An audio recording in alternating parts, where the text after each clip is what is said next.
Proverbe, chapitre 29, verset 9.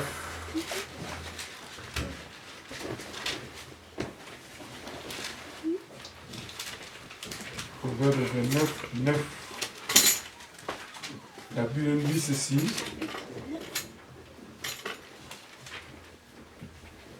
Si un homme sage contexte avec son insensé, il aura beau se fâcher ou rire, la paix n'aura pas lié. Amen. Je vous en prie. Ah. Nous voyons notre suite des thèmes d'aujourd'hui. Jésus-Christ est notre grand ami. Et nous continuons sur le point 8 jusqu'à 14. Parce qu'il y avait 14 points. On a parlé 7 points le dimanche passé et d'autres 7 points ce dimanche. 8e point. Si l'amitié, les grands amis de Jésus-Christ, nous voyons la douceur de l'amitié. Christ était un homme de douceur dans son amitié. La douceur d'un ami est le fruit d'un conseil qui vient du cœur. Un ami qui t'aime va toujours te donner des conseils douces afin que tu reviennes dans la bonne voie et tu discernes le mot que tu traverses. Christ était douce lorsqu'il parlait auprès des apôtres. Il les enseignait, il les consolait doucement avec l'amour du Seigneur, afin qu'ils reviennent dans la vérité. C'est pourquoi Proverbe dit, ce sont des propos qui font croître la véritable et douce amitié. Un ami qui est blessé, il faut venir auprès de lui avec douceur pour le consoler. Tu ne peux pas venir auprès de lui avec des paroles méchantes, non. Avec la parole douce, avec une douceur, l'approcher. Même si c'est se fâcher, et tu l'abordes avec douceur, la conscience va revenir. Et il va s'apaiser. C'est pas qu'il est fâché et toi tu allumes encore le feu. C'est dangereux. C'est pourquoi Proverbe dit, dans 9, si un homme sage contexte avec un insensé, toi tu es sage, tu commences à parler avec un insensé. N'attendez pas de bonnes choses auprès d'un insensé. Un insensé va répondre selon l'insensé. Un homme sage va répondre selon la sagesse. Alléluia. Amen. Un insensé va mettre des mots déplacés, mais un sage observe tout ce qui sort de sa bouche. Il sait que ce que je dis doit être l'objet de la consolation pour l'autre. Mais un insensé s'en fout. Il peut dire n'importe quoi. Parce qu'il est insensé. Et c'est pourquoi Proverbe dit encore, il aura beau se fâcher ou dire la paix n'aura pas lieu. Et l'autre qui t'approche un insensé, parfois tu risques de se fâcher. Tu risques de perdre ta position. Mais lorsque tu approches quelqu'un qui est sage, vous allez recevoir un plus dans votre foi. Alléluia. Amen. C'est pourquoi acceptez tout le temps de vivre avec des gens sages. Les gens qui ont la maturité. Les gens qui savent très bien discerner et comprendre la profondeur, la grandeur de Dieu. Un homme sage Et c'est pourquoi même dans toutes nos autorités, s'ils n'ont pas de conseillers sages, ils peuvent détourner la vision qu'il a dans le monde. Si tu n'es pas approché de quelqu'un qui est sage, tu n'arriveras pas à ta destinée, à accomplir les projets que toi tu as. Parce que nous sommes nés, chacun de nous, à un projet. Mais lorsqu'on est aux études, on avait un projet.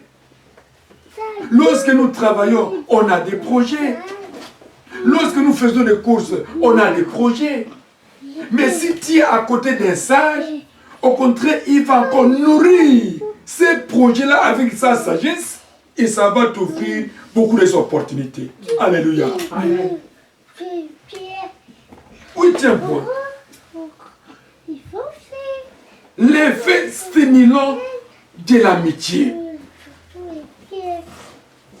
L'effet stimulant de l'amitié. L'effet réguisant des faits. Ainsi un homme aiguise la personnalité de son prochain. L'effet stimulant de l'amitié. Christ stimulait son amitié auprès de ses apôtres. Il a montré les bons et les biens. Et une bonne amitié, il faut dire la sincérité à ton prochain.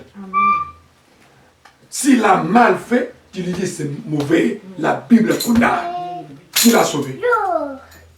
Mais tu commences à la dorloter en disant que oui, vous comprenez. Non! Vous partagez avec lui les mêmes péchés. C'est pourquoi Dieu a dit à Ézéchiel, je vous ai mis comme des sentinelles. Lorsque tu vois le mal à quelqu'un, il faut lui dire la vérité. Si c'est le bon, tu as sauvé son âme. Mais si tu ne lui dis pas de vérité, son sort retombera sur toi. Alors moi, je ne peux pas accepter que ton sort retombe sur moi. Autant mieux vous dire la vérité. C'est ça la vraie amitié. Le vrai amour. Christ signait qu'il aimait les apôtres, mais il leur disait des vérités. Il ne marchait pas. Lorsqu'il disait que parmi vous, l'un de vous me trahira. Il n'a pas mâché les mots. Il a dit à Pierre qu'il aimait. Tu vas me régner 3 fois avant que les coqs chantent. Mais il aimait Pierre. Alléluia. Amen. Alléluia. Amen. Proverbe 27, 17. Comme le fait, aiguise le fait, ainsi un homme excite la colère d'un homme. Ah! Il y a d'autres qui viennent là pour exciter ta colère. À la place d'amener une température d'amitié, de te calmer, il commence à susciter encore de la colère. Ah, il faut faire. Ah, il montre quoi? Toi aussi agis. Non. Non. Nous devons marcher comme Christ. Regarde le modèle du Christ, l'identité du Christ, les comportements du Christ, l'agissement du Christ dans le monde était incontournable. Mais il aimait tout le monde. Il n'haïssait personne. Il aimait tout le monde de venir vers lui. Mais il ne marchait pas le mot pour dire la vérité. Je suis le fils de Dieu. Ah, vous dites, vous blasphémez contre la parole de Dieu. Non. Vous n'êtes pas plus fort, plus puissant, plus ancien que notre grand-père Abraham. Avant qu'Abraham, puis moi je fus. Il les a dit la vérité. Il voyait la mort en face de lui. Devant Pilate, il a dit, l'autorité que toi tu as vient de mon père. Il a dit la vérité. Ça, c'est une bonne amitié.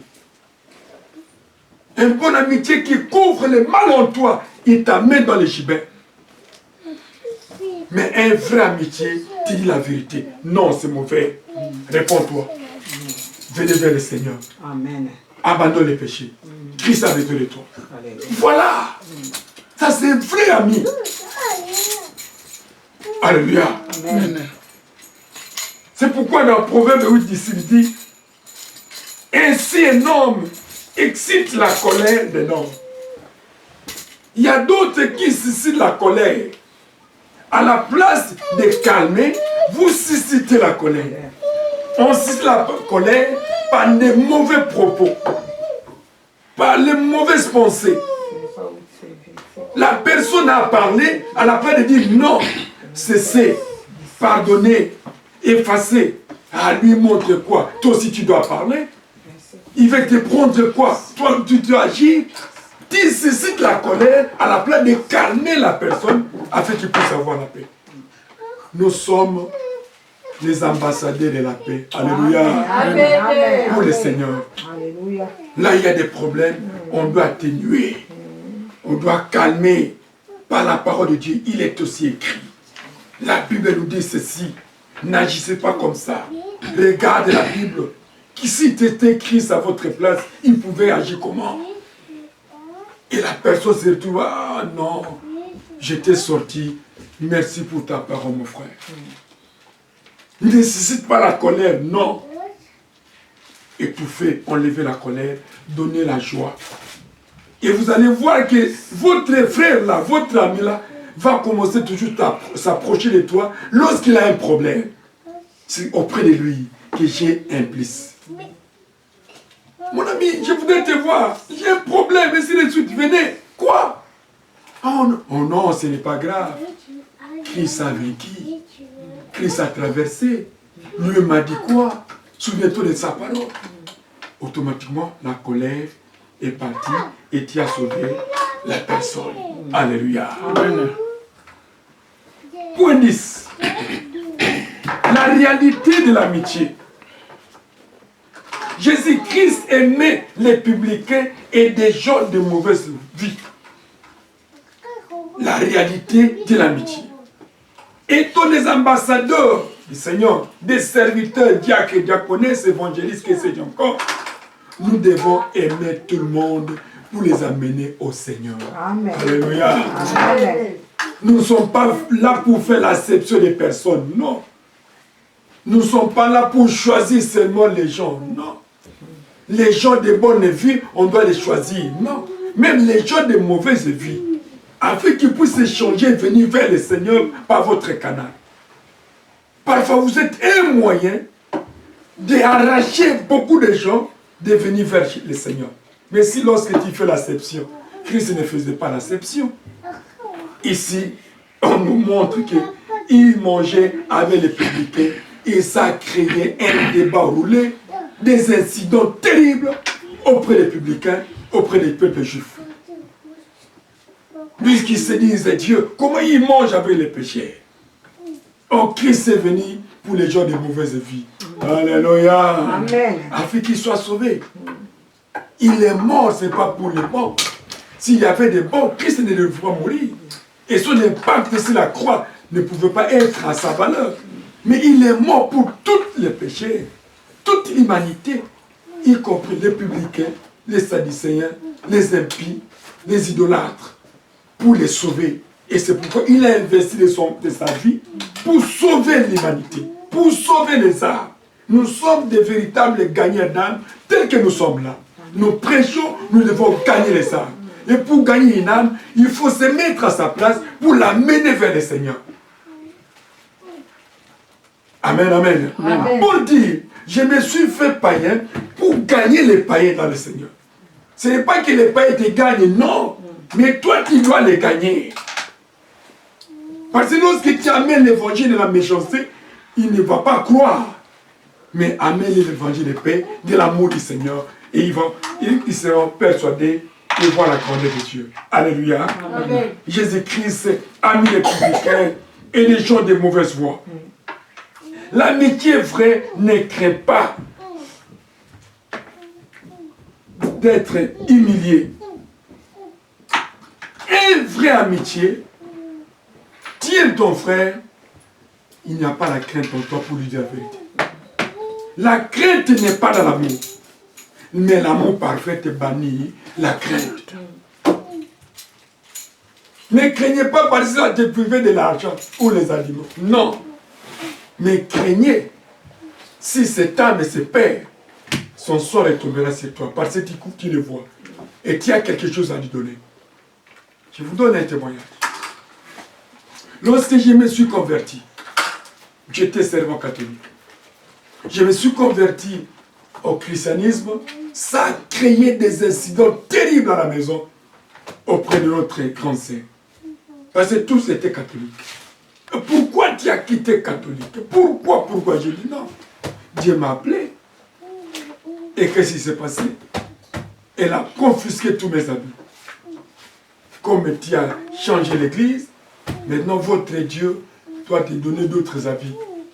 Il m'était resté seulement l'uniforme, chemise blanche, des chemises blanches, des pantalons bleus et des baskets et une autre chemise rouge avec des fleurs, les pantalons rouges avec l'autre sandale. C'est ce qui me restait. Tout, il a confisqué. Moi, j'ai quitté de l'école de l'humanité à cette époque-là. J'étais aux humanités commerciales. J'ai quitté les humanités jusqu'à l'église pentecôtiste de ma campagne. On fait la répétition, on rentre à 18h, 19h. Lorsque maman me pose la question, mais qui vient nous? Pourquoi cette heure-ci? J'ai dit, maman, je suis passé à la chorale pour répéter parce que nous allons chanter à chaque fois selon le programme que les dirigeants nous ont donné. Et lui était là, confisquer les biens, confisquer les habits. Et faisait n'importe quoi. Oh, comme vous avez fait comme ça, vous ne mangerez plus. J'ai dit d'accord. Et au moment où moi j'ai prié, j'ai dit Seigneur, montre-lui que toi tu es Seigneur. Montre-lui que toi tu es Dieu. Lorsque j'ai donné les témoignages à mes frères choristes de ma campagne, ils m'ont donné encore beaucoup des habits. Les chaussures n'en parlent même pas. Les pantalons, les chemises. Et je suis venu avec ça à la maison. La grand-sœur dit, oh, mais d'où viennent tous ces habits? Parfois, c'est maman, vous qui intoxiquez l'enfant, vous avez acheté encore des habits pour lui. Maman a dit non. Et la maman lui a dit sur sa parole, toi tu avais dit ceci, comme tu as quitté Cato, tu as parti dans d'autres églises, que votre Dieu là te donne des habits et des histoires à manger. Mais si il a maintenant aujourd'hui, c'est grâce à son Dieu là qui sait. Alléluia. Amen. La maman commence à prêcher sa fille. Et de là, un jour, son mari était venu. À la maison, c'est le bras droit de Mobutu. C'est venu à la maison. La grand-sœur était tombée malade. C'est difficile de sortir. Les miracles qu'il a convaincu. Je vous donne ce témoignage pour vous dire que même vos frères, le combat viendra auprès de vos frères. Elle était malade, elle ne sortait pas. Son mari était venu la rendre visite. Et d'un coup, moi je suis entré dans les grands salons parce que nous avons notre maison, chambre salon pour les étudiants, ainsi de suite. J'étais dans les canapés. J'ai dit, Yaya, votre mari est là, le beau-frère est là. Il sortait comme un enfant qui essaie de marcher. Aussitôt qu'il est arrivé à la sortie de la porte, je lui ai imposé la main. J'ai prié pour lui. Et aussitôt que j'ai prié, j'ai dit Amen, Amen. La grande sœur s'est levée, elle a commencé à marcher, elle a transpiré, elle a pris de l'eau, elle est partie se baigner. La maman frappait les mains. Elle était là. Waouh! Et son mari a frappé les mains. Il a dit, en tout cas, c'est Dieu qui votre père est parti prier. C'est un Dieu vivant. Amen. Tu t'es levé, tu as marché. Et depuis cela, le combat était terminé. Amen. Alléluia! Amen. Le combat était terminé. Et un long témoignage, mais j'abrège seulement ça. Pour vous dire qu'une vraie amitié n'a pas d'hypocrisie. Une vraie amitié dit la vérité à l'autre pour le sauver, pour l'épargner. Christ nous montre la réalité de l'amitié. Même les gens de mauvaise vie, approche-les pour les faire voir Jésus-Christ est Seigneur. Que Christ aussi a besoin d'eux. Le salut n'est pas venu seulement pour les justes. Non, il n'y a pas de justes. S'il y avait des justes, Christ ne veut pas venir. Le salut est venu pour tout le monde.